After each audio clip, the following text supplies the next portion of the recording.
Hey everybody, I'm Chris Patello. I'm checking in with you today to talk about the next webinar in our series for United Yearbook printing, and that is called Yearbook Tips, Tricks, and Techniques. I'm really excited about this one. I've been working on yearbooks throughout my career, and presently at the school where I teach, I am the yearbook advisor, the yearbook faculty advisor.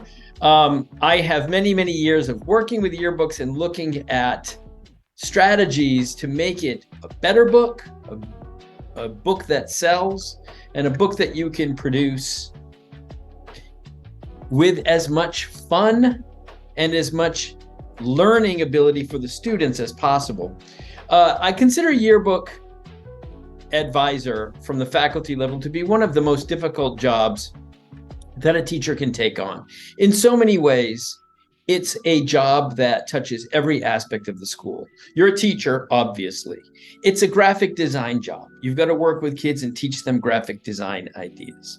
It is also very much an administrative job. You have to worry about the finances of the book. You have to worry about the profitability of the book. You have to worry about the sales of the book. But that's not the only administrative piece of it. You also have to traffic materials and find out how your school works in order to get, for example, faculty photos, student photos, sports photos.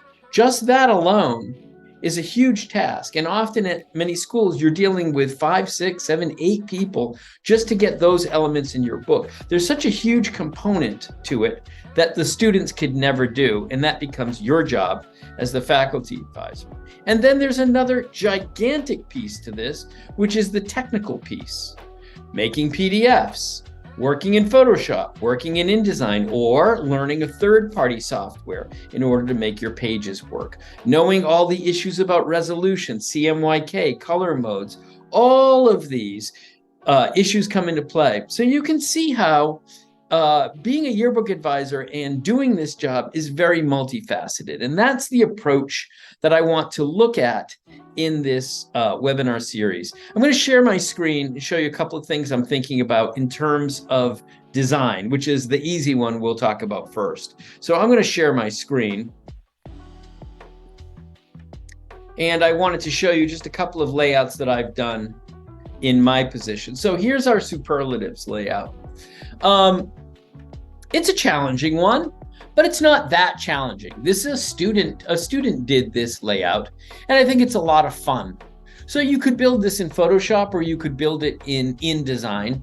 If you're using a third-party piece of software, you could build it in Photoshop and then import it as a full bleed into a third-party design. But so this is an example of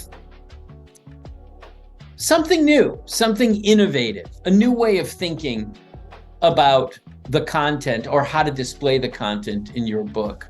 We also worked with our seniors to get baby pictures from them. A lot of schools do this, but we really went all out and got maybe 80% of the kids to submit. And then we created these spreads called Who's That Baby? And instead of just showing the photos, we created a matching game where you had to try to figure out which baby photo belongs to which senior. And we did 3 spreads of this. So this was a lot of fun. It was much more interactive. I think a lot of times we think of the yearbook as just showing photos, but I like to tell my students, think of the yearbook as something that the reader has a pen in their hand and actually writes in the book. All of us know that you sign your friends' yearbooks. So by definition, yearbooks are something you take a pen to and write in. So think of other ideas like this one that you could bring in where someone writes in the book. With the same concept in mind, we created a word search puzzle. And what's super fun about this is all of the questions on the left are trivia questions about our school, and then you have to figure out the answers to the questions in the word search. So this was a lot of fun. It was a huge hit with the kids. There was all kinds of debates of that some are missing, which none of them were. The kids just didn't figure out the answer or the correct answer.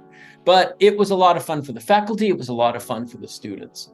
So in our webinar, we are going to, it's on November 2nd. On our webinar, we are going to look at some other ideas and strategies for content and creating some innovative content.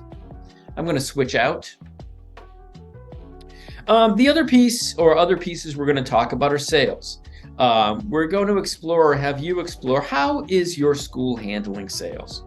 And how are they getting yearbooks out? And how are you earning money to pay for the cost of your yearbook? One of my central premises is your yearbook should not cost you ultimately anything. It should be at minimum a break even. And ideally, in my perspective, you should make what I call a buffer profit, enough of a profit to cover various issues that might arise, so that you have a little bit of a fund left over to address concerns that come up when you're trying to distribute a yearbook in a school setting. So I want to look over strategies for getting those books sold, smart strategies for making it trackable, for making it something that is as headache-free as possible, and something that is relatively profitable as you're dealing with sales. In every school I've been to, this is my 4th school, the way they were doing sales was not functional. And in all 4 schools, I've changed that, and always for the better. And so that would be another big piece we're going to talk about. Lastly, we're going to talk about the technology angles. You might be building your yearbook in InDesign and using exclusive Adobe products, or you might be using a third-party platform. Regardless, you have the same technology considerations that you have to keep in mind. That can, in so many ways, I always say, yearbook advisor almost demands, the job title almost demands that you have a print production background, or at least that you know something about crop marks, about bleeds, about color bars, about color modes like CMYK and RGB, or about resolution issues, which can get really complicated. Your printer can do a lot for you, can't do everything. And so much of this, it's important that you know it before you get started, that you know what you're doing. The good news is it's a one sheet, okay? You don't have to have this vast knowledge of printing to be an effective yearbook advisor from the technology perspective. You just have to know enough in the nutshell of what needs to get done. And so we're going to look at that as well. So 3 big categories we'll be looking at, again, which is content and coming up with new and innovative ideas to make the book exciting. 2, sales. What are the sales methods that we can use? And 3, technological considerations. What do I really need to know in the most simple form to get this book out in a way that's going to look good? Lastly, and this kind of goes back with the content piece of it, we'll look at some layout strategies and discuss layout issues that make your book look not so good, which would be hint, hint, trying to put too many pictures on a page, which kids love to do.